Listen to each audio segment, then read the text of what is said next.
देखिए प्यारे बच्चों, हम लोगों को जो आज का कंटेंट है वो हम स्ट्रक्चर ऑफ एटम के बारे में पढ़ और समझ रहे हैं। पिछली क्लास में मैंने आप लोगों को कई छोटी छोटी बातें सिखाई, जिनमें से मैंने आपको ये भी सिखाया कि एक्चुअली में जो एटम के अंदर सब एटॉमिक पार्टिकल क्या होते हैं। सब एटॉमिक पार्टिकल वो पार्टिकल होते हैं जो किसी एटम के अंदर पाए जाते थे, जिसमें से इलेक्ट्रॉन, प्रोटॉन, न्यूट्रॉन, उनकी डिस्कवरी किसने किया था, इलेक्ट्रॉन, प्रोटॉन, न्यूट्रॉन के बारे में थोड़ा बहुत एक्सप्लेन किया था। मैंने आप लोगों की क्लासेस 1 आवर की इसलिए लगाई हैं क्योंकि अभी आप लोगों को आदत नहीं पड़ी है 1.5 आवर क्लास झेलने की। इसलिए मैं चाहता हूं कि मैं वैसे कोशिश कर रहा हूं कि आपको ऑनलाइन भी चीज़ें ज़्यादा अच्छे से समझ में आए, जिससे क्लास में इंटरेस्ट बना रहे और चीज़ें आप प्रॉपर तरीके से सीखो। फिलहाल जो भी चीज़ें हम लोगों ने पढ़ा है उसके बाद आज का जो हम लोगों का टॉपिक है वो है इलेक्ट्रोमैग्नेटिक रेडिएशन। चलिए समझते हैं ध्यान से। मेरे सामने जो आज का पहला टॉपिक है वो है इलेक्ट्रोमैग्नेटिक रेडिएशन।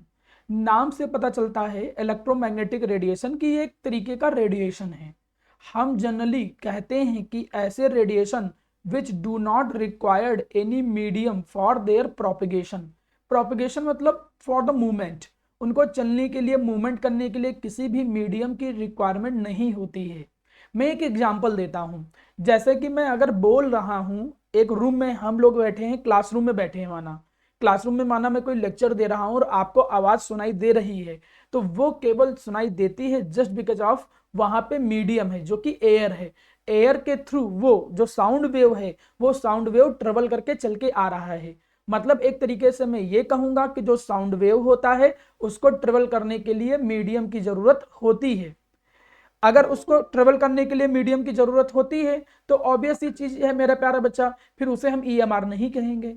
मतलब जैसे अगर मैं वैक्यूम क्रिएट कर दूं एक एग्जांपल के थ्रू, माना मैंने एक वैक्यूम क्रिएट किया, उस वैक्यूम में आप ऑक्सीजन सिलेंडर लगा के बैठे हो या कुछ भी वॉट एवर। अब माना मैं कोई साउंड अगर वहां वेव छोड़ूं तो आप बिल्कुल बगल में भी हो, चाहे मैं जितनी तेज साउंड वेव छोड़ दूं, लेकिन आपको कुछ भी सुनाई नहीं देगा। क्यों नहीं सुनाई देगा? क्योंकि वहां पर कोई मीडियम ही नहीं है जिससे वो साउंड ट्रेवल करके चल पाए। इससे ये बात पता चलती है कि वेव दो तरीके के होते हैं। कुछ वेव ऐसे होते हैं जिनको प्रोपगेट करने के लिए या मूवमेंट करने के लिए मीडियम चाहिए, लेकिन कई सारे रेडिएशन ऐसे होते हैं जिनको प्रोपगेट या मूवमेंट करने के लिए कोई भी मीडियम नहीं चाहिए होता है। क्या आप लोगों को किसी को मालूम है कि कोई ऐसा रेडिएशन जिसको प्रोपगेट करने के लिए कोई मीडियम ना चाहिए हो, जो बिना मीडियम के चलता आ रहा हो, बिना मीडियम के मूवमेंट करता हो? कोई भी रेडिएशन, कोई भी ऐसी वेव, कुछ भी एग्जांपल दिमाग में आता है? लाइट। हाँ बिल्कुल सही है, बिल्कुल सही श्रेया। अब जैसे लाइट जो है, अब लाइट अगर आप देखो तो वो सन के थ्रू आती है और बीच में वैक्यूम है, कोई मीडियम नहीं है, लेकिन इसके बावजूद भी वो ट्रेवल करके चली आ रही है। तो लाइट एक तरीके से ऐसा वेव हुआ, एक ऐसा ईएमआर हुआ जिसको ट्रेवल करने के लिए किसी भी मीडियम की जरूरत नहीं होती है। उम्मीद करता हूं इलेक्ट्रोमैग्नेटिक रेडिएशन की डिफिनेशन बहुत आराम से समझ में आ रही होगी। इलेक्ट्रोमैग्नेटिक रेडिएशन ऐसे रेडिएशन होते हैं जिनको ट्रेवल करने के लिए, जिनको मूवमेंट करने के लिए, जिनको प्रोपगेट करने के लिए कोई भी मीडियम नहीं चाहिए होता है, उन्हें कहते हैं ईएमआर, इलेक्ट्रोमैग्नेटिक रेडिएशन। इसमें कई सारे आते हैं, कॉस्मिक रे, गामा रे, बहुत सारे, वो भी हम डिस्कस करेंगे। इलेक्ट्रोमैग्नेटिक सर रेडिएशन, रेडिएशन क्या होता है? बेटा radiation is a form of energy, you can say. और वो रेडिएशन जो होता है वो बना किससे होता है, अभी आप उसका डुअल नेचर देखोगे। तो रेडिएशन का मतलब जैसे कोई भी देख लो, एक लाइट जो निकल के आ रही है in the form of wave, that is also a radiation. बहुत सारे रेडिएशन विजिबल होते हैं, बहुत सारे विजिबल नहीं होते हैं। जैसे हमने कहा साउंड वेव, लोगों ने सुनते देखा होगा कि जैसे टावर लगा हुआ है, उसमें से जो वेव निकलती हैं वो बहुत खतरनाक होती है, लेकिन एक्चुअली में ऐसा नहीं होता है। आजकल ये बहुत चलने लगा है कि 5G 5G, बेटा एक्चुअली उसकी जो वेवलेंथ और एनर्जी होती है तुम खुद देखोगे इतनी कम होती है कि वो नुकसान पहुंचा ही नहीं सकता है। अगर वो नुकसान पहुंचा सकता है तो जो अल्ट्रावायलेट आती हैं उससे तो जिंदगी खत्म हो जाती। अभी आप खुद ही चेक कर लीजिएगा, ये तो खाली बिना मतलब का प्रोपगंडा फैलाए हुए लोग हैं कि 5G 5G। तो कई तरीके के रेडिएशंस होते हैं, कई तरीके के वेव होते हैं, बनते कैसे हैं, किस तरीके से उनका कंस्टिट्यूशन होता है, इसका एक थोड़ा आइडिया भी आगे के लेक्चर पे लगेगा। इन जनरल भाषा में रेडिएशंस मींस वेव आप कह सकते हो। ऐसे वेव या ऐसे रेडिएशंस जिनको प्रोपगेट करने के लिए कोई भी मीडियम नहीं चाहिए, ऐसे रेडिएशंस या वेव को हम इलेक्ट्रोमैग्नेटिक वेव या इलेक्ट्रोमैग्नेटिक रेडिएशंस कहते हैं। ये तो हो गई डिफिनेशन, बात नंबर एक। में भी हो सकता है कि स्कूल में 1 नंबर में पूछ ले कि क्या होता है EMR, what is electromagnetic radiation. दूसरी चीज, यहां से एक थ्योरेटिकल क्वेश्चन बनता है आपके स्कूल के पॉइंट ऑफ व्यू से या नॉलेज के पॉइंट ऑफ व्यू से भी, that is characteristic of EMR. EMR की कुछ प्रॉपर्टी होती हैं, इलेक्ट्रोमैग्नेटिक रेडिएशन की कुछ बेसिक प्रॉपर्टी है, उनको समझो। पहली प्रॉपर्टी तो उसकी डिफिनेशन ही है। क्या डिफिनेशन है? They don't required any medium for the propagation. उनको प्रोपगेट करने के लिए कोई मीडियम नहीं चाहिए होता है, the first one property. Very good, ये तो पता ही है, कोई मीडियम नहीं चाहिए होता है प्रोपगेट करने के लिए। दूसरी प्रॉपर्टी पे ध्यान देना, जितने भी ईएमआर होते हैं इलेक्ट्रोमैग्नेटिक रेडिएशन, वो दो फील्ड कंपोनेंट से बने होते हैं, इलेक्ट्रिक फील्ड कंपोनेंट और मैग्नेटिक फील्ड कंपोनेंट। ये तो छोड़ो, अभी तुम देखोगे कि ईएमआर के अंदर पार्टिकल नेचर भी होता है। आपने पढ़ा होगा ना कि जब कोई करंट, क्लास 10 में पढ़ा होगा कि जब कोई करंट वायर के थ्रू फ्लो करती है तो अपने चारों तरफ एक इलेक्ट्रिक फील्ड भी जनरेट करता है और एक मैग्नेटिक फील्ड भी जनरेट करता है। आप बिल्कुल वैसे समझो कि किसी भी तरीके की कोई भी वेव हो, उसकी अपनी एक इलेक्ट्रिक फील्ड होगी, अपनी एक मैग्नेटिक फील्ड होगी। हम लोग ऐसे भी कहते हैं, इंसान भी हो, कोई लिविंग ऑर्गेनिज्म भी हो, अगर उसके पार्टिकल वाइब्रेट कर रहे हैं तो उसकी अपनी एक इलेक्ट्रिक फील्ड और अपनी एक मैग्नेटिक फील्ड होगी, बहुत कम होगी वो, दैट इज अनदर वन, लेकिन उसकी खुद की एक इलेक्ट्रिक फील्ड या मैग्नेटिक फील्ड होती है। तो यही कह रहा है सेकेंड पॉइंट ये कह रहा है कि जितने भी ईएमआर होते हैं इलेक्ट्रोमैग्नेटिक रेडिएशन, हर इलेक्ट्रोमैग्नेटिक रेडिएशन के अंदर दो फील्ड कंपोनेंट होते हैं, एक इलेक्ट्रिक फील्ड कंपोनेंट होता है और एक मैग्नेटिक फील्ड कंपोनेंट होता है। ये जो कंपोनेंट होते हैं ये परपेंडिकुलर होते हैं खुद के साथ, और जिधर वेव प्रोपगेट कर रही है उसके भी परपेंडिकुलर होते हैं। ये बिल्कुल वैसे है जैसे अगर मैं 3D की बात करूं तो 3D में देखो ये तीनों चीजें परपेंडिकुलर हैं, ये तीनों एक्सिस, एक एक्सिस ये, एक एक्सिस ये और एक एक्सिस ये, तीनों एक्सिस जो है वो आपस में क्या है? परपेंडिकुलर हैं, ऑल आर परपेंडिकुलर। तो अगर वेव इस तरफ चल रही है तो इधर इलेक्ट्रिक फील्ड होगा, इधर मैग्नेटिक फील्ड होगा। आपको 3D में देखो दिख रहा होगा, यहां जो रेड कलर का मूवमेंट कर रहा है उसे तुम वेव मान के चलो, जो रेड कलर का बीच में एक थ्रेड जैसा दिख रहा है दैट इज अ वेव।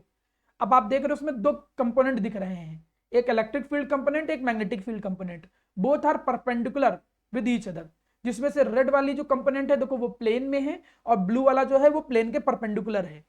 बिल्कुल इसीलिए मैंने एक 3D व्यू आपके सामने दिया है जिससे एक आइडिया लगे कि ईएमआर जो होता है, इलेक्ट्रोमैग्नेटिक रेडिएशंस जो होते हैं, वो इलेक्ट्रोमैग्नेटिक रेडिएशंस कैसे बनते हैं। इलेक्ट्रोमैग्नेटिक रेडिएशंस के दो कंपोनेंट होते हैं, उसका अपना इलेक्ट्रिक फील्ड होता है, उसका अपना मैग्नेटिक फील्ड होता है, और वो इलेक्ट्रिक फील्ड और मैग्नेटिक फील्ड खुद तो परपेंडिकुलर होते ही होते हैं, प्लस जिधर वेव प्रोपगेट कर रही है वो भी उसके भी परपेंडिकुलर होते हैं। मतलब तीनों चीजें परपेंडिकुलर होती हैं आपस में, वेव, इलेक्ट्रिक फील्ड कंपोनेंट और मैग्नेटिक फील्ड कंपोनेंट। नेक्स्ट अगली प्रॉपर्टी देखो, लास्ट, ये एक ही प्रॉपर्टी, दोनों मिला के एक ही पॉइंट है। अब नेक्स्ट प्रॉपर्टी देखो, जितने भी ईएमआर होते हैं, केवल लाइट ही नहीं होता है, लाइट के अलावा बहुत सारे होते हैं, कॉस्मिक रे, गामा रे, अल्ट्रावायलेट, विजिबल रे, बहुत सारे होते हैं। जितने भी इलेक्ट्रोमैग्नेटिक रेडिएशंस तुम पढ़ोगे मेरा प्यारा बच्चा, हर इलेक्ट्रोमैग्नेटिक रेडिएशन की स्पीड जो होती है वो सेम होगी। और कितनी स्पीड हम लेके चलेंगे? 3 × 10⁸ मीटर पर सेकेंड। इसे हम लोग लाइट की स्पीड भी बोलते हैं, याद रखिएगा, इसको भूलिएगा नहीं। 3 × 10⁸ मीटर पर सेकेंड, ये वैल्यू दी नहीं रहती है कभी कभी, ये आपको याद होनी चाहिए न्यूमेरिकल के दौरान। जितने भी ईएमआर आप पढ़ोगे सारे के सारे ईएमआर की जो स्पीड होगी वो लाइट की स्पीड के बराबर हम मान के चलेंगे, ये याद रखिएगा। तो 3 प्रॉपर्टी ईएमआर की निकल के आ गई। पहली प्रॉपर्टी कि इनको कोई मीडियम नहीं चाहिए होता है, they don't required any medium. दूसरी प्रॉपर्टी, दो फील्ड कंपोनेंट होते हैं, एक electric field component and magnetic field component, ये परपेंडिकुलर होते हैं डायरेक्शन ऑफ वेव के और खुद के साथ भी। तीसरी चीज, सबकी जो स्पीड होती है वो किसके बराबर होती है? लाइट की स्पीड के बराबर, 3 × 10⁸ मीटर पर सेकेंड। ये पहले पेज में इलेक्ट्रोमैग्नेटिक रेडिएशन का थोड़ा सा इंट्रोडक्शन और थोड़ी सी कहानी समझाई गई कि इलेक्ट्रोमैग्नेटिक रेडिएशंस को कोई मीडियम नहीं चाहिए प्रोपगेट करने के लिए, और इनकी कुछ कैरेक्टरिस्टिक्स। चलिए अब आगे बढ़ते हैं, आगे सीखते हैं। इसके बाद प्यारा बेटा हम आते हैं इलेक्ट्रोमैग्नेटिक स्पेक्ट्रम। वो ये बताता है कि हमारे सामने जो रेडिएशंस होते हैं या ईएमआर होते हैं, केवल वो एक दो तरीके के नहीं, कई तरीके के होते हैं। हम इसका एक पैटर्न आपको याद करवा देते हैं जिससे आपको हेल्प मिल जाए, थोड़ा ध्यान दीजिए। जैसे आप ऐसे कोई भी पैटर्न बना सकते हो, आप आजाद हो, अपने अकॉर्डिंग पैटर्न बना सकते हो। जैसे हमने माना ऐसे कोई एक पैटर्न बना दिया, को गा एक्स अलवी इन मीरा, आप किसी भी तरीके से कोई भी पैटर्न बना सकते हो, अलवी इन मीरा।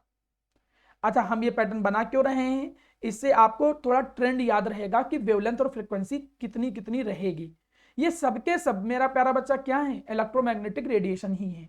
जैसे को का मतलब हो गया कॉस्मिक रेडिएशन, कॉस्मिक रे, यहां पर आ जाएगा आपका गामा रेज, यहां पर आ जाएगा आपका एक्स रेज, यहां पर आ जाएगा ultraviolet rays radiation, ultraviolet radiations, यहां पर आ जाएगा विजिबल रेज या विजिबल रेडिएशंस, यहां पर आ जाएगा आपका इंफ्रारेड, ये मेन होते हैं जो मेनली है, यहां पर आ जाएगा आपका माइक्रोवेव रेडिएशंस, और यहां पर आ जाएगा रेडियो वेव। ये मेरा प्यारा बच्चा आपके जो ईएमआर हैं, जो जितने भी ईएमआर हैं उनका एक पूरा क्रम यहां पर दिखा हुआ है। इनको ऐसे याद करने से फायदा क्या है? इनको ऐसे याद करने से ये फायदा होगा, अभी मैं आगे चल के एक टर्म सिखाऊंगा, वो टर्म क्या कहलाएगा, उसे हम लोग बेटा बोला करेंगे वेवलेंथ या फ्रीक्वेंसी।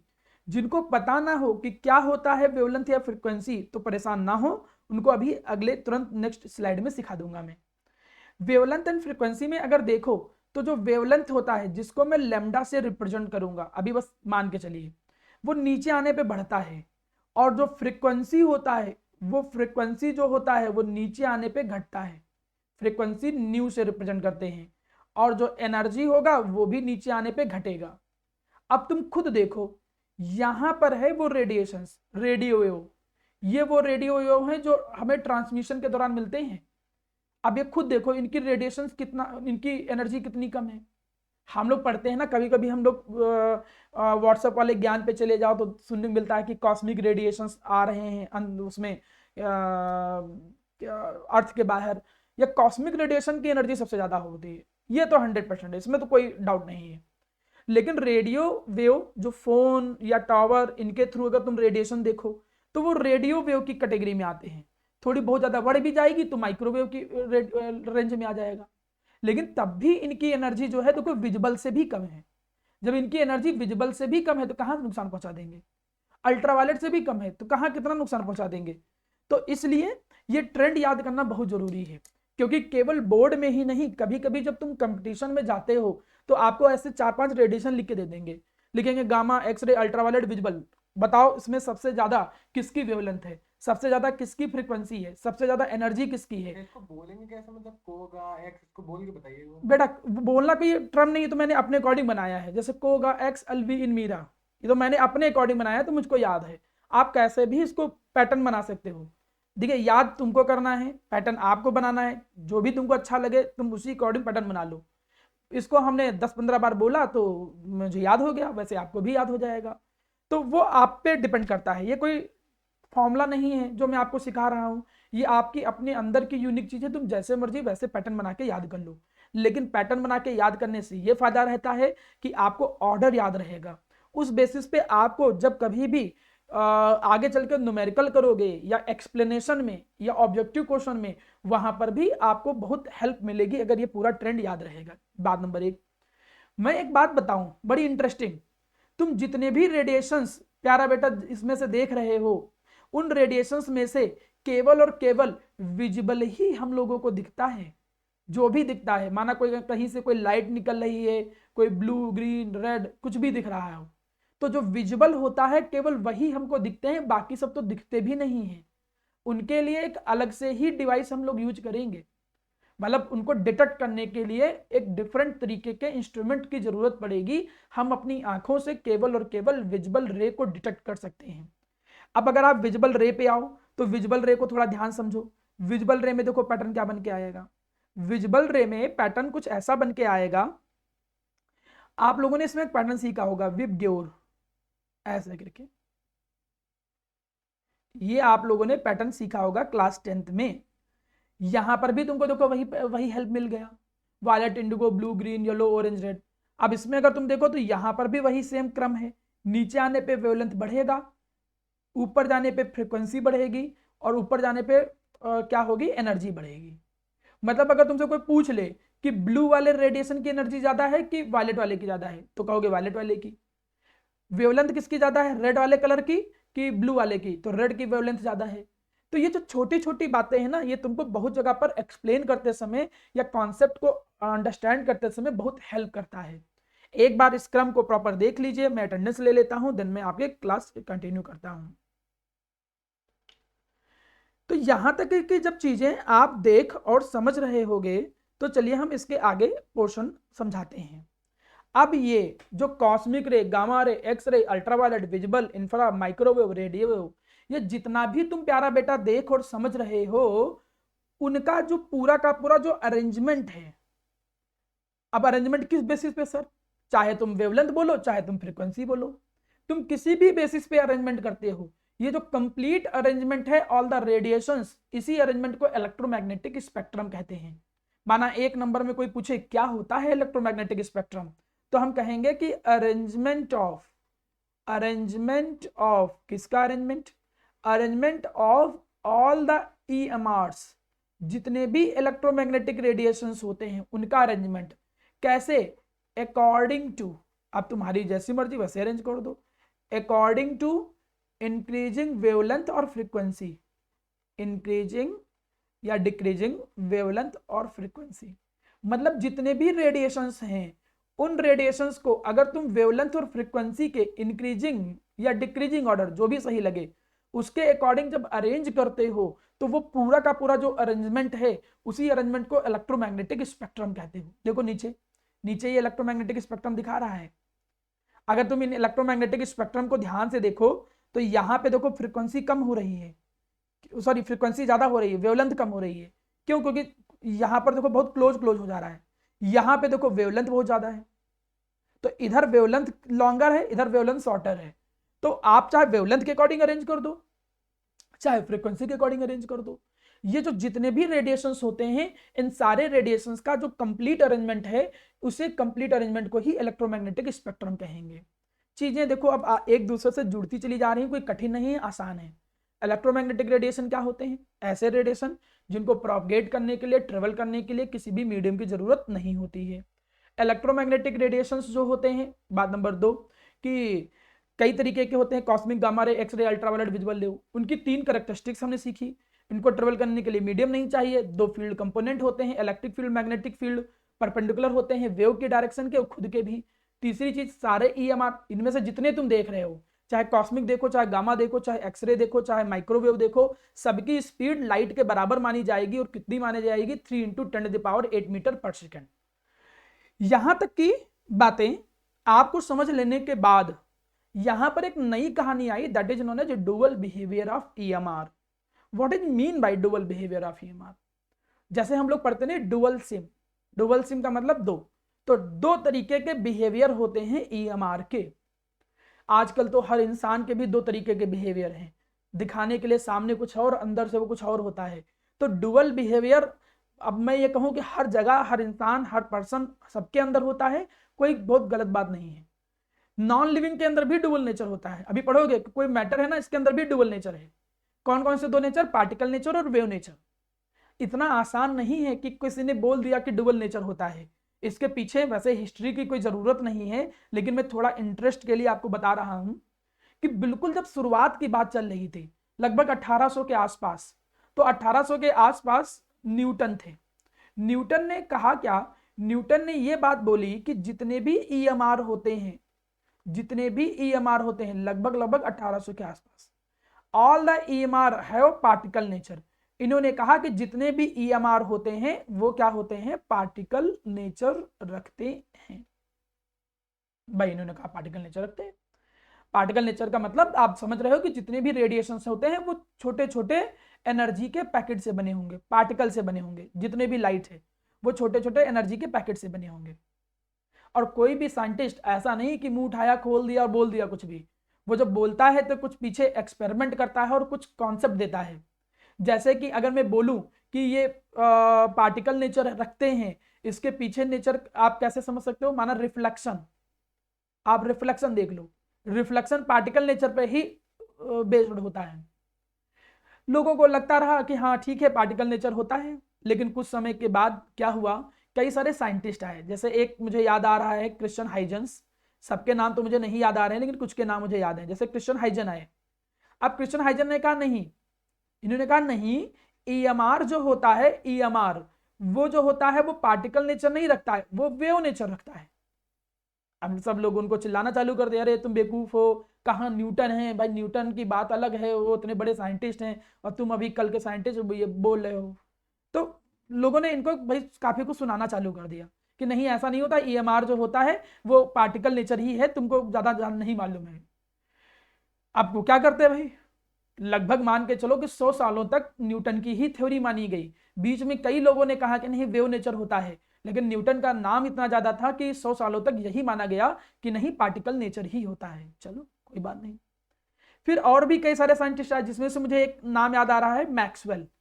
एक साइंटिस्ट है मैक्सवेल, वो आए।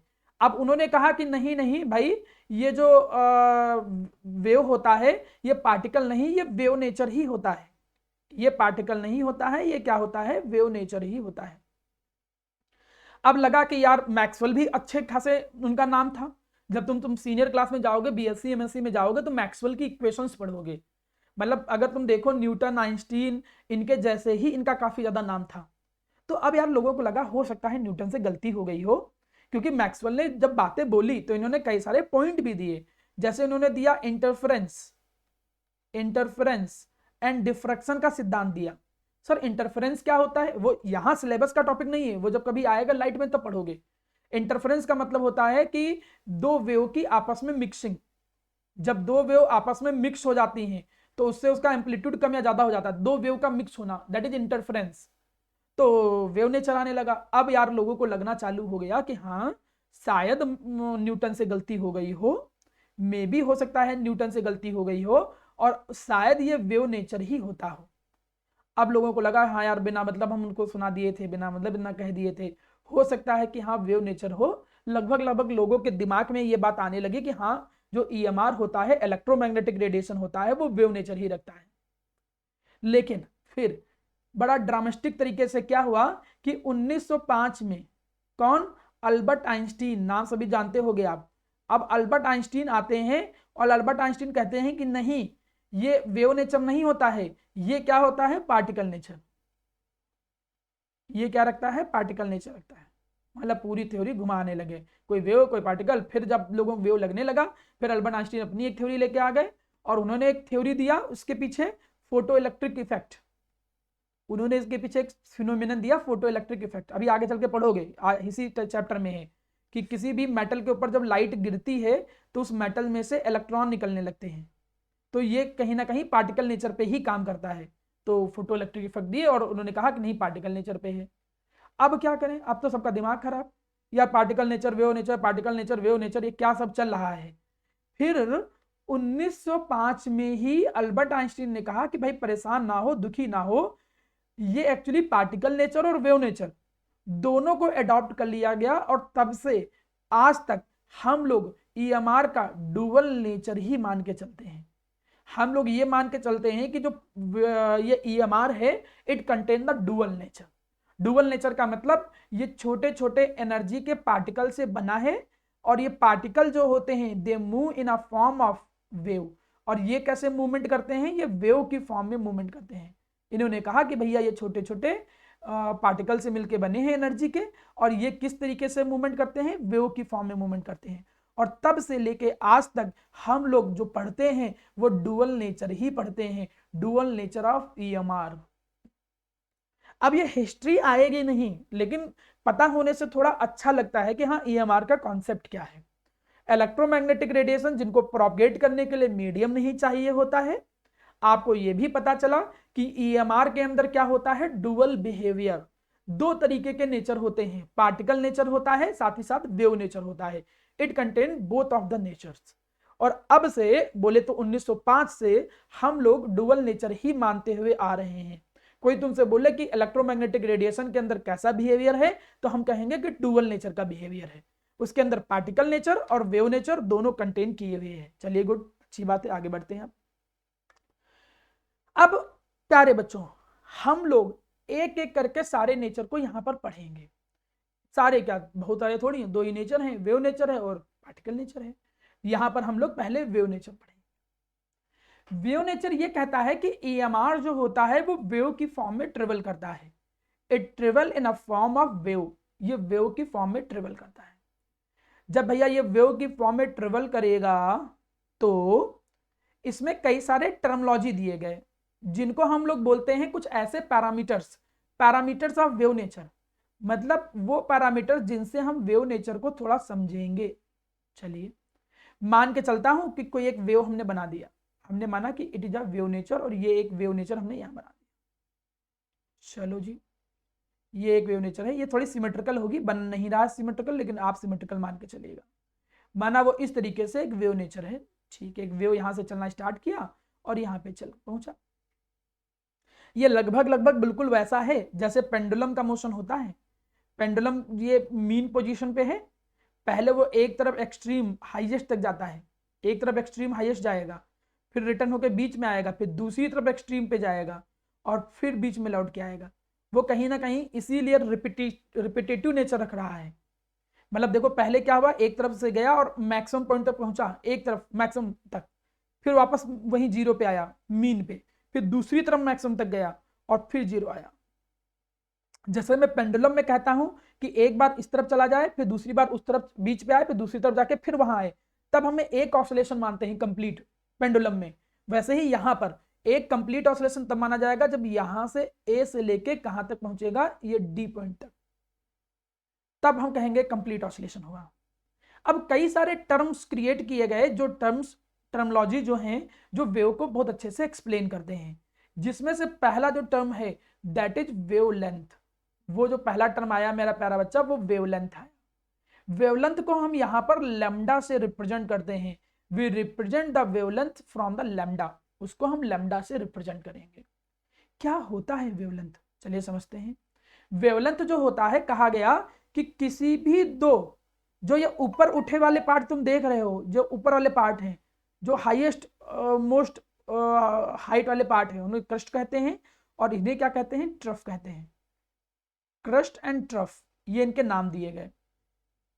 कहा गया कि वेवलेंथ जो होता है it can be define as, it can be define as, can be define as, defined as the distance, it can be define as the distance, distance किसके बीच में, बिटवीन टू कॉन्स्टिट्यूटिव क्रस्ट या trough हो, defined as two constitutive, constitutive का मतलब लगातार, ये नहीं कि एक यहां वाला देखो फिर एक दूसरे कोने वाला देखो, ऐसा नहीं, दो लगातार, एक यहां है फिर अगला यहां पे है, ट्रफ एक यहां है फिर अगला ट्रफ यहां पे है। तो किसी भी दो कॉन्स्टिट्यूटिव, किसी भी दो कॉन्स्टिट्यूटिव क्रस्ट या जो ट्रफ होता है, किसी भी दो कॉन्स्टिट्यूटिव क्रस्ट या ट्रफ जो होता है, इनके बीच की जो डिस्टेंस होती है, define as the distance between, छूट गया, distance between two constitutive crest और trough is known as wavelength.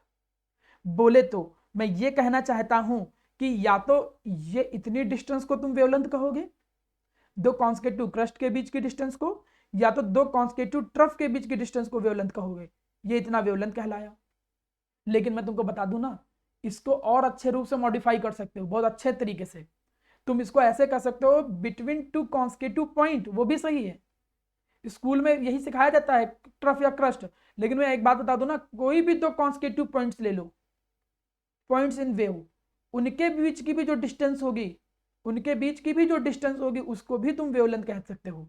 Sir इस बात का क्या मतलब है, थोड़ा समझाइए कॉन्स्टिट्यूटिव पॉइंट का मतलब मैं ये कहना चाहता हूं कि जरूरी नहीं है कि क्रस्ट और ट्रफ के बीच की ही डिस्टेंस लो।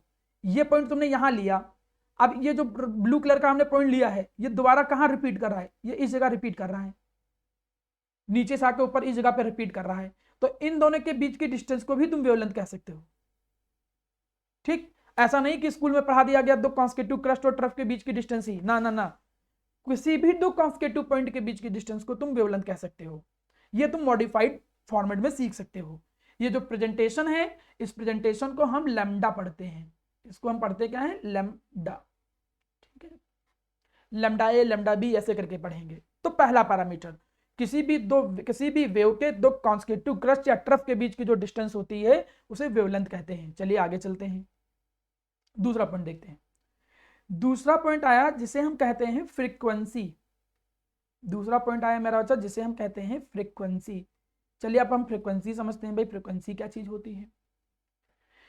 फ्रीक्वेंसी अगर मैं ये कहूं, इसको समझाने के लिए ऐसे बोल रहा हूं, अगर मैं कहूं कि यहां से लेके यहां तक ये इतनी जो डिस्टेंस है ये 1 सेकंड है, तो 1 सेकंड में कोई कितने ऑसिलेशन कर ले रहा है उसी को फ्रीक्वेंसी कहेंगे।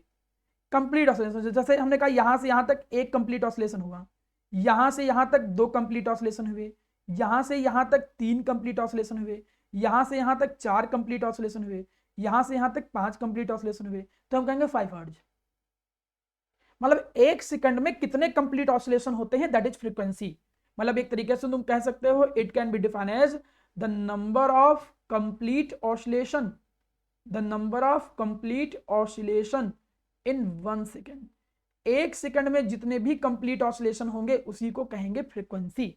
मैं इसको और समझाता हूं थोड़ा, देखो पीछे देखो, यहां पर तुम देखो, ये जो तुम देख रहे थे, अगर इस तरफ वाले रेडिएशन को देखो, अब मुझे बताओ ये ए की तरफ वाले गामा की फ्रीक्वेंसी ज्यादा है कि रेडियो वालों की फ्रीक्वेंसी ज्यादा है, ए या बी, किसकी फ्रीक्वेंसी ज्यादा दिख रही? कोई एक लो, किसकी? हाँ ए की, वेरी गुड, गामा की फ्रीक्वेंसी ज्यादा है, क्योंकि यहां पर तुम अगर एक टाइम इंटरवल ले लो तो उसमें नंबर ऑफ ऑसिलेशन काफी ज्यादा हो जाएंगे। मतलब ये पता चला कि जब फ्रीक्वेंसी बहुत ज्यादा होती है तो ये बहुत क्लोज क्लोज ऐसे ऐसे मूवमेंट करता है। जब तुम थोड़े सीनियर क्लास में जाओगे तो कुछ ऐसे ही वेव देखने को मिलेंगी, उनकी फ्रीक्वेंसी काफी ज्यादा होती है, तो इतना ही क्लोज क्लोज हम बनाते ऐसे हैं, लेकिन इतनी ज्यादा ज्यादा होती नहीं है, रियलिटी में बहुत क्लोज क्लोज होता है, वो तो समझने के लिए बनाया गया। चलिए फ्रीक्वेंसी के बाद आगे चलते हैं।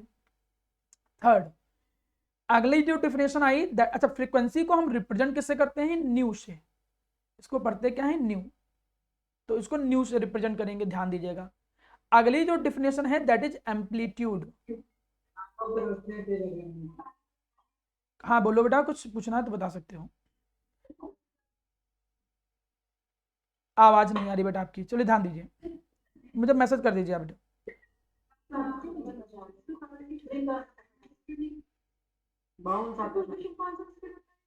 बेटा कंचन माइक बंद कर दो बेटा, ध्यान दीजिए। कंचन बेटा माइक बंद कर दो बच्चा। अब हमने कहा कि जो एम्पलीट्यूड होता है वो एम्पलीट्यूड क्या होता है? ये होता है मैक्सिमम हाइट। अभी मैं आपके डाउट बता दे रहा हूं, जो भी डाउट होंगे आपके। मैक्सिमम हाइट और depth, maximum height of crust, जो क्रस्ट होता है उसकी मैक्सिमम हाइट, और डेप्थ ऑफ ट्रफ, उसी को एम्पलीट्यूड कहते हैं। ए से रिप्रेजेंट कर सकते हो, मतलब इसको एम्पलीट्यूड कह सकते हो तुम, या तो इसको एम्पलीट्यूड कर सकते हो, दोनों एम्पलीट्यूड ही हैं। या तो मैक्सिमम हाइट ऑफ क्रस्ट ले लो और बोलो, मतलब या तो फिर मैक्सिमम डेप्थ ऑफ ट्रफ ले लो। चौथी डिफिनेशन और बता देता हूं तो सारे पैरामीटर आपके कंप्लीट हो जाएंगे। चौथा पैरामीटर जो है उसे हम लोग वेव नंबर बोलते हैं। वेव नंबर जो होता है उसको रिप्रेजेंट कैसे करते हैं? उसको वी बार से रिप्रेजेंट करते हैं। ये वी है, न्यू नहीं, वी बार से। इसका सिंपल सा फॉर्मूला देख लो, फॉर्मूला ही यही है, डेफिनेशन भी इसी को तुम बना लो, ज्यादा आसान रहेगा। क्या बोल सकते हैं हम लोग? Reciprocal of the wavelength. बात खत्म, आसान सी भाषा में, क्यों परेशान होना है। बिल्कुल, अब चारों पैरामीटर अपने दिमाग में बिल्कुल सभी लोग बहुत अच्छे से बैठा लीजिए। मैं देखता हूं बच्चे का कोई डाउट होगा तो मैं बता रहा हूं। चारों पैरामीटर देखिए, कोई समस्या नहीं होगी, मुझे नहीं लगता है कि कोई भी किसी भी तरीके की कोई प्रॉब्लम होगी आप लोगों को। चलिए देखिए, ध्यान दीजिए, हो गया। अब यहां तक के जब पैरामीटर आपने समझ लिए, ये सब कुछ इतना समझ में वेव नेचर आ गया। वेव नेचर का मतलब किस तरीके से वो प्रोपगेट करता है। अब बात आती है इनके न्यूमेरिकल की पैरामीटर। तो न्यूमेरिकल के लिए कोई बहुत कठिन फॉर्मूला यूज नहीं होता, ध्यान दीजिएगा। एक बड़ा सिंपल सा फॉर्मूला यूज होता है, वो है C equal to nu lambda. ये फॉर्मूला याद रखना, पूरे चैप्टर में यूज होता रहेगा, इसलिए ये बिल्कुल बेसिक लेवल पे तुम लोग अभी हो। मैं मान के चल रहा हूं कि 10th से अभी पास होके आए हो, इसलिए बिल्कुल बच्चों की तरीके से धीरे धीरे पढ़ा रहा हूं। यहां पर जो C है वो स्पीड ऑफ लाइट होती है। ये आपको पहले से पता है कितना होता है, ये स्पीड ऑफ लाइट होता है, ये आपको पहले से मालूम है कितना होता है, 3 × 10⁸ मीटर पर सेकेंड। न्यू क्या होता है? किसी को पता है? वैसे मैं बता दे रहा हूं, न्यू फ्रीक्वेंसी होता था, और लैम्डा जो होता था वो क्या होता है मेरा प्यारा बच्चा? वेवलेंथ होता है। लैम्डा जो होता है वो वेवलेंथ होता है। ये एक बड़ा सीधा सा फॉर्मूला आया है, C equal to nu lambda. Speed जो होती है लाइट की वो न्यू लैम्डा के बराबर होती है, फ्रीक्वेंसी इंटू वेवलेंथ के बराबर होती है। तो बात खत्म भैया। C की वैल्यू तो तुम्हें पता ही है, फ्रीक्वेंसी पता होगा तो वेवलेंथ निकाल लोगे, वेवलेंथ पता होगा तो फ्रीक्वेंसी निकाल लोगे। मतलब कोई कठिन नहीं है, तुमसे कोई अगर वेवलेंथ दे दे किसी रेडिएशन की, तुम फ्रीक्वेंसी निकाल सकते हो। कोई फ्रीक्वेंसी दे दे, तुम वेवलेंथ निकाल सकते हो। क्यों? क्योंकि रिलेशन में C की वैल्यू पहले से पता है। किसी एक की वैल्यू पता होगी, दूसरी की वैल्यू तुम आराम से निकाल ले जाओगे। अब मैं इनके न्यूमेरिकल बताता हूं कि कैसे कैसे बन सकता है। बहुत आसान सा फॉर्मूला है, आराम से क्वेश्चन कर ले जाओगे। देखिए टाइप नंबर 1, जैसे बिल्कुल सिंपल फॉर्मूला बेस्ड क्वेश्चन। कोई कह दे कि एक रेडियो वेव है, इस रेडियो वेव की वेवलेंथ इतनी दे रखी है, तो गिवन क्या दे रखा है? वेवलेंथ कितना दे रखा है? 400 नैनोमीटर।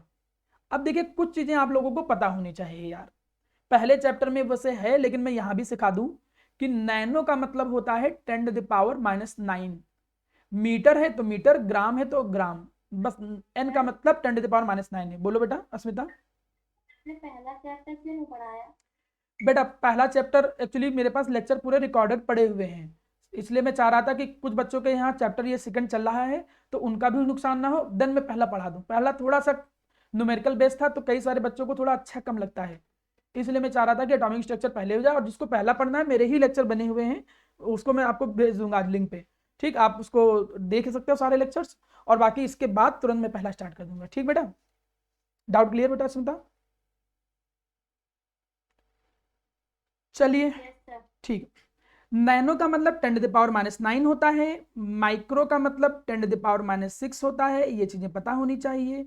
एंगस्ट्रॉम का मतलब होता है 10⁻⁻10। ये कुछ वो वैल्यूज हैं जो बहुत ज्यादा यूज होती हैं, इनको जरूर याद रखिएगा, इनको भूलिएगा नहीं। Nano, micro, angstrom. चलिए अब इनमें से देखो, ये वेवलेंथ हो गया, वेवलेंथ कितना है? 400 नैनोमीटर। अब क्वेश्चन में फ्रीक्वेंसी जो है वो पूछा गया है, क्वेश्चन मार्क लगा दे रहा हूं, तो फॉर्मूला क्या लगा दोगे? C equal to nu lambda, ये फॉर्मूला लगा दोगे। C की वैल्यू पहले से पता थी, कितनी पता थी? 3 × 10⁸ मीटर पर सेकेंड। न्यू जो है ये निकालने कह रहा है, वेवलेंथ दे रखा है कितना? 400 नैनोमीटर। नैनोमीटर का मतलब 10⁻⁹। अब बायो वाले बच्चे सुधर जाएं, आप लोग को न्यूमेरिकल में ध्यान देना है, कैलकुलेशन पार्ट सबको बहुत प्रॉब्लम करता है बाद में, इसलिए अभी से प्रैक्टिस करना चालू कर दीजिएगा, नहीं 12th में भी आपको प्रॉब्लम करेगा बहुत ज्यादा। तो आपने इस वैल्यू को नीचे रखा, 400 × 10⁻⁹। कारण ये था कि 10th में उतने न्यूमेरिकल होते नहीं। अब पूरा सॉल्व करना है, तो 3 × 10⁸, नीचे कितना आ गया? 4 इंटू दो जो जीरोज हैं इनको इसके साथ सॉल्व कर लिया, पूरा सॉल्व कर लिया, तो ऊपर जब पावर जाएगी तो 3 × 10⁻15 आ गया, ऊपर जाके प्लस हो जाएगा, ये माइनस है तो ऊपर जाके प्लस हो जाएगा, तो 8 7 15 डिवाइडेड बाई 4। सॉल्व नहीं कर पा रहे हो तो एक जीरो चुरा लो, एक जीरो चुरा लिया तो इतना आ गया 14 डिवाइडेड बाई 4। अब आराम से डिवाइड कर सकते हो, तो ये कितना आया? 7.5 इंटू 10⁻14, और क्या निकला? हर्ट्ज। देखो क्वेश्चन हो गया। देखिए बिल्कुल मैं आसान से, बिल्कुल जीरो से क्वेश्चन चालू कर रहा हूं, छोटे छोटे न्यूमेरिकल से ही कॉन्सेप्ट बनता है और कॉन्फिडेंस बनता है, समय लौट के नहीं आएगा। आपसे रिक्वेस्ट है कि आप लोग इस समय को मत जाने दीजिएगा, जो लेट कर रहे हैं आप उनके चक्कर में मत पड़िए। अगर एक आर दे रहे हो, 1 1.5 घंटा, ज्यादा टाइम वैसे भी नहीं दे रहे हो, हफ्ते में 3 ही क्लास आप करते हो, तो 3 क्लास बिल्कुल सीरियस और ईमानदारी से सीखिए, आधा 1 घंटा घर पे प्रैक्टिस करिए, वो कहीं ना कहीं आपको बहुत हेल्प करेगा। चलिए अब दूसरा क्वेश्चन, दूसरा क्वेश्चन थोड़ा सा अधूरा है, मैं इसको कंप्लीट कर दे रहा हूं। एक माइक्रोवेव सिग्नल है, इसको हम ऐसे रिप्रेजेंट कर दे रहे हैं, देखिए कौन कर पाता है। ये क्वेश्चन आपके लिए है, देखिए किसने ईमानदारी से सीखा है।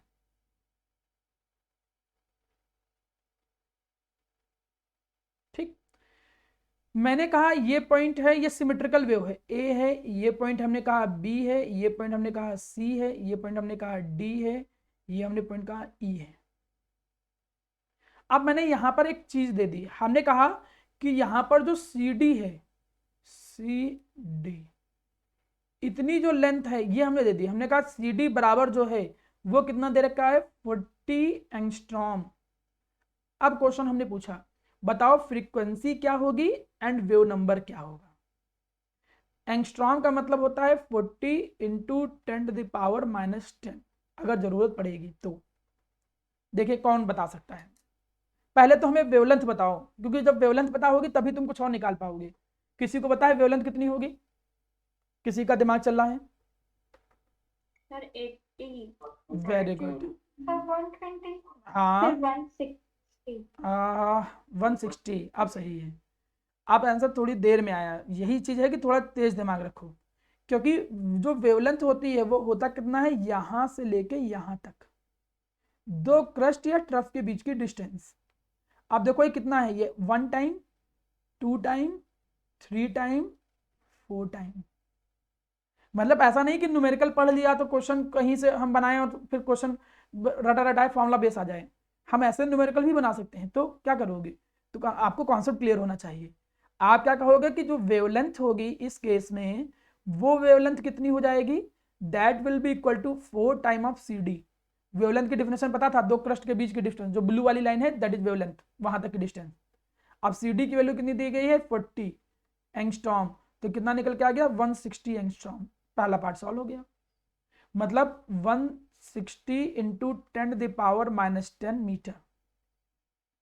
अब वेव नंबर निकाल लो। पहले वेव नंबर क्या होता है, 1/λ, मतलब वेवलेंथ का इनवर्स।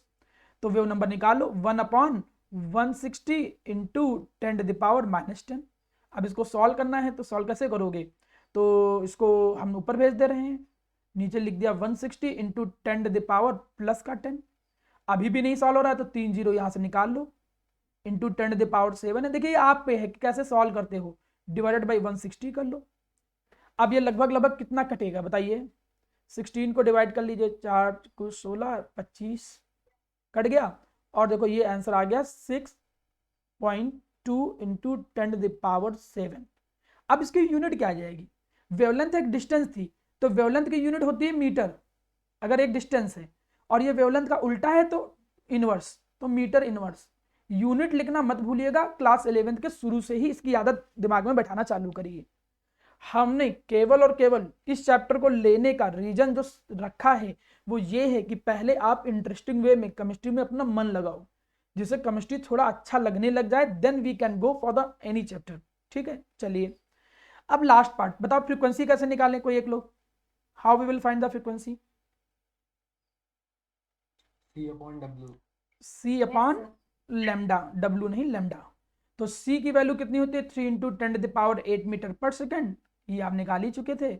और वेवलेंथ आप यहाँ पे निकाल चुके थे पहले ही, 160 इंटू 10⁻⁻10। पूरा सॉल्व कर लीजिए।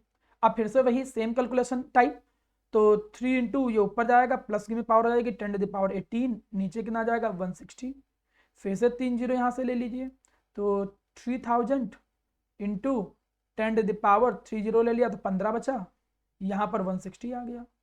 देखिए आप अपने हिसाब से लिया करें कैलकुलेशन, 4 चुको 16 ले लिया तो यहाँ पर आ जाएगा कितना, 1.8 इंटू 10⁻16। चलिए 1.8 इंटू 10⁻15 ना 1.8, नो सर, 16। 16, हाँ 18 समथिंग आएगा। चले चेक चेक ही कर लेता हूँ, क्यों, 4 चुको 16, यहाँ 4 सत्ते 28 आ जाएगा, 4 पंचे 20। अब इसको डिवाइड किया तो कितना आ जाएगा, ये लगभग लगभग आ जाएगा 1 और 8, 1.8 समथिंग, 1.8 इंटू 10⁻16 के आसपास ही आ जाएगा। इतना हर्ज देखो आंसर आ गया। तो आप लोगों से प्यारा बेटा रिक्वेस्ट है कि न्यूमेरिकल आप लोग भी धीरे धीरे करते चलिएगा। ठीक, चलिए आगे बढ़ते हैं। लास्ट टाइप नंबर 3 क्वेश्चन, इसको करते हैं, फिर इस पे और आगे अगला इसका पार्टिकल नेचर भी समझेंगे हम लोग आज। ये जो क्वेश्चन है, ये क्वेश्चन आप अपने आप कर सकते हो। कैसे, देखो ये पहली फ्रीक्वेंसी दी गई है, ये दूसरी फ्रीक्वेंसी दी गई है, इसको वेवलेंथ की रेंज में कन्वर्ट करना है। तो कैसे कन्वर्ट करोगे, अब जैसे पहली वेवलेंथ कैसे निकलेगी, सी अपॉन पहली फ्रीक्वेंसी, दूसरी वाली वेवलेंथ कैसे निकलेगी, सी अपॉन दूसरे की फ्रीक्वेंसी। मतलब हर फ्रीक्वेंसी के करस्पॉन्डिंग जो वेवलेंथ है वो निकाल लो, इसके करस्पॉन्डिंग जो वेवलेंथ निकलेगी उसको निकाल लो। माना पहले की वेवलेंथ ही आई, दूसरे की वेवलेंथ ही आई, वेवलेंथ को देखो, रेंज लिख दो कम से ज्यादा। मतलब यहां पर जब रेंज लिखोगे तो कुछ ऐसे आएगी रेंज, क्योंकि फ्रीक्वेंसी अगर ज्यादा है तो वेवलेंथ कम आएगी, तो पहले ये वाली आएगी वेवलेंथ, तो फिर ये वाली आएगी। तो ये कोई बहुत कठिन क्वेश्चन नहीं था। रेंज की पहली फ्रीक्वेंसी को वेवलेंथ में कन्वर्ट कर लो, रेंज की दूसरी फ्रीक्वेंसी को वेवलेंथ में कन्वर्ट कर लो, और उस बेसिस पर रेंज को भी लिख सकते हो। तुम देख रहे हो कोई भी नया फॉर्मूला नहीं यूज कर रहे हैं, केवल एक फॉर्मूला यूज कर रहे हैं, C equal to nu lambda, और उस पर भी कैसे कैसे नए नए क्वेश्चन क्रिएट किए जा सकते हैं वो मैं क्वेश्चन बनाने की कोशिश कर रहा हूं और आपके सामने रिप्रेजेंट कर रहा हूं। ये बातें समझ लेने के बाद अब आता है प्यारा बेटा इसका अगला, दैट इज पार्टिकल नेचर। छोटा सा थ्योरी है, इसको सिखा देता हूं, न्यूमेरिकल बता देता हूं, कोई ज्यादा टाइम नहीं लगेगा। पार्टिकल नेचर ये कहता है कि जितने भी EMR होंगे, ऑल द इलेक्ट्रोमैग्नेटिक रेडिएशन, ये एनर्जी के छोटे छोटे पैकेट से बने हैं। All the electromagnetic radiations are made up by the small packet of energies. मतलब जो टोटल एनर्जी रेडिएशन होती है ना, जो एनर्जी इमिट हो रही है या एब्जॉर्ब हो रही है, द रेडिएंट एनर्जी इमिटेड और एब्जॉर्ब्ड, वो हमेशा कैसे इमिट या एब्जॉर्ब होती है? In a discrete form of energy packet. वो मतलब अलग अलग एनर्जी के पैकेट की फॉर्म में ही निकलती है एनर्जी या एब्जॉर्ब होती है। मतलब इनडायरेक्टली भाषा में वो ये कहना चाहता है प्लैंक क्वांटम थ्योरी कि ऑल द एनर्जीज, जितनी भी एनर्जीज होते हैं या EMR होते हैं, कंसिस्ट ऑफ, वो क्या होते हैं? बने होते हैं स्मॉल पैकेट्स ऑफ एनर्जीज। वो बने होते हैं स्मॉल पैकेट्स ऑफ एनर्जी, वो एनर्जी के स्मॉल पैकेट से बनते हैं। अब ध्यान दे प्यारा बेटा, यहां पर हर एक एनर्जी के पैकेट को तुम एक नाम दोगे, that is known as quantum. बहुत अच्छा पॉइंट आया है। मतलब बोला गया कि जितने भी EMR होते हैं, जितने भी EMR होते हैं, हर EMR एनर्जी के छोटे छोटे पैकेट से मिलकर बना है, और हर एनर्जी का एक इंडिविजुअल पैकेट जो है उसे हम क्या बोलेंगे? क्वांटम बोलेंगे। ये नाम सुना होगा क्वांटम मैकेनिक्स ऐसे करके, और ये ऐसे पैकेट का जो कॉम्बिनेशन है इसका plural form that is quanta. तो हर एनर्जी का पैकेट, एक इंडिविजुअल पैकेट जो होता है, एनर्जी का जो पैकेट होता है, उस एनर्जी के पैकेट को हम क्या बोलते हैं? क्वांटम बोलते हैं। अगर, अब बड़ी इंटरेस्टिंग बात बताने जा रहा हूं, 1 नंबर का क्वेश्चन स्कूल में आता है कई बार, लेकिन इफ अगर वो EMR जो है, अगर वो जो EMR है वो लाइट है, मतलब विजिबल रे है, अगर वो EMR लाइट या विजिबल रे है, तो हम उस एनर्जी के पैकेट को या उस EMR को EMR के EMR नहीं बोलेंगे, सॉरी, लाइट, उस लाइट के एनर्जी के पैकेट को अब हम एक नया नाम देंगे। क्या नाम देंगे? फोटॉन नाम देंगे। मतलब फोटॉन और क्वांटम एक ही चीज है, लेकिन हर फोटॉन जो है, हर क्वांटम फोटॉन हो ये जरूरी नहीं है। ये बिल्कुल ऐसे है, समझा देता हूं बहुत आसान तरीके से। जैसे कोई भी मेटल हो, हमने कहा कोई भी मेटल है, उसकी ऊपर की लेयर का खराब होना दैट इज कोरोजन। अब भाई अगर वो सिल्वर है तो ब्लैक कलर की लेयर चढ़ेगी, कॉपर है तो ग्रीन कलर की लेयर चढ़ेगी, आयरन है तो रेडिश ब्राउन चढ़ेगा। हर मेटल का खराब होना क्या कहलाता है? कोरोजन। लेकिन अगर वो मेटल आयरन होता है तो क्या कहलाता है? रस्टिंग। तो उसे हम क्या बोलते हैं? रस्टिंग। तो बिल्कुल वैसे ही जितने भी EMR हैं, EMR एक दो थोड़ी होते हैं, देखो कितने EMR थे, ये देखिए cosmic, gamma ray, X ray, ultraviolet, हर EMR एनर्जी के पैकेट से बना है, और उस एनर्जी के पैकेट को क्या कहेंगे? क्वांटम। लाइट के भी एनर्जी के पैकेट को क्वांटम कहोगे, लेकिन उसका एक अलग नाम दे दिया तुमने। क्या नाम दे दिया? फोटॉन। अगर EMR कौन है? लाइट। तो लाइट के एनर्जी के पैकेट को क्या कहते हैं? फोटॉन। इसीलिए कभी कभी 1 नंबर का क्वेश्चन आ जाता है ऐसे कि व्हाट इज द डिफरेंस, एक क्वेश्चन ऐसे आ जाएगा, व्हाट इज द डिफरेंस, क्या डिफरेंस होता है बिटवीन क्वांटम एंड फोटॉन। बताओ जो क्वांटम होता है एंड जो फोटॉन होता है, क्वांटम और फोटॉन के बीच में क्या डिफरेंस होता है? What is the difference between quantum and photon. तो क्या बोलोगे? Quantum is a packet of energies of any one of the radiation. किसी भी रेडिएशन के एनर्जी के पैकेट को क्वांटम कहोगे, लेकिन अगर वो EMR लाइट है तब उसके एनर्जी के पैकेट को क्या कहेंगे? फोटॉन कहेंगे। ये बेसिक डिफरेंस इनके बीच में है। प्लैंक ने यह कहा कि एनर्जी जो होता है उस वेव की फ्रीक्वेंसी के, मतलब अब तो डुअल नेचर था, इन्होंने कहा कि जनरली उसकी फ्रीक्वेंसी के डायरेक्टली प्रोपोर्शनल होता है एनर्जी, जो भी वेव है या जो भी रेडिएशन है उसकी फ्रीक्वेंसी के डायरेक्टली प्रोपोर्शनल होती है एनर्जी। और जैसे ही डायरेक्टली प्रोपोर्शनल साइन हटाया गया तो एक कांस्टेंट आया h, तो यहां पर एक कांस्टेंट आया E equal to H nu. अब h यहां पे क्या दिया गया, h यहां पे नाम दिया गया that is Planck constant, that is known as Planck constant. Planck constant की वैल्यू क्वेश्चन में नहीं दी होगी, ये आपको याद करना पड़ेगा 6.6 इंटू 10⁻⁻34। ये याद होना चाहिए, ये भूलिएगा नहीं कतई, ये एग्जाम में दिया नहीं होगा प्लैंक कांस्टेंट, ये तुमको याद करना पड़ेगा। तो ये होती है प्लैंक कांस्टेंट की वैल्यू, h की वैल्यू हमेशा चाहिए होगा। अब E इक्वल टू देखो क्या निकल के आ गया एच न्यू। अभी पिछला फॉर्मूला यहां पे लगाइए, मैं न्यू इक्वल टू क्या लिख सकता हूं C अपॉन लेमडा, अभी आपने फॉर्मूला लगा के देखा था। तो एनर्जी का फॉर्मूला क्या निकल के आ गया E एच न्यू या E upon equal to SC divided by lambda. दो फॉर्मूले आ गए हैं, ये आपकी जरूरत के अकॉर्डिंग यूज होंगे, जहां जरूरत होगी तो एच न्यू लगाएंगे, जहां जरूरत होगी तो SC डिवाइडेड बाई लेमडा लगाएंगे। फ्रीक्वेंसी दी गई, लिख दे रहा हूं बेटा, अगर माना फ्रीक्वेंसी दी होगी तो E equal to H nu लगाओगे, और अगर माना कहीं वेवलेंथ दिया होगा तो E equal to SC divided by lambda लगाओगे। ये अपनी जरूरत के अकॉर्डिंग फॉर्मूला तुम लोग क्या करोगे, यूटिलाइज करोगे, ये बात याद रखिएगा। देखिए ये तो एक की एनर्जी निकली है, एक क्वांटम की, एक फोटोन की एनर्जी निकली है। पूरे की अगर एनर्जी निकालनी हो तो पूरे की एनर्जी कैसे निकालोगे, तो अगर n पार्टिकल है इसके अंदर तो E equal to N H nu, या तो तुम ये यूज कर लो, या हम यहां पर क्या यूज कर सकते हैं E equal to N H C divided by lambda. N sir क्या है, एन है नंबर ऑफ फोटोन या नंबर ऑफ क्वांटम, कितने फोटोन है कितने क्वांटम है, that is N. What is the N here, N number of photon है, N यहां पर क्या है number of photon, N H C divided by lambda. तो ये है पार्टिकल की थ्योरी। हमने वेव नेचर पढ़ा EMR का, EMR होता क्या था ये पढ़ा, वेव नेचर पढ़ा, इनका न्यूमेरिकल पढ़े, पार्टिकल नेचर पढ़ा, उसका फॉर्मूला पढ़ा। इनका न्यूमेरिकल की practice we will done from the next class. चलिए अभी आगे समझाता हूं।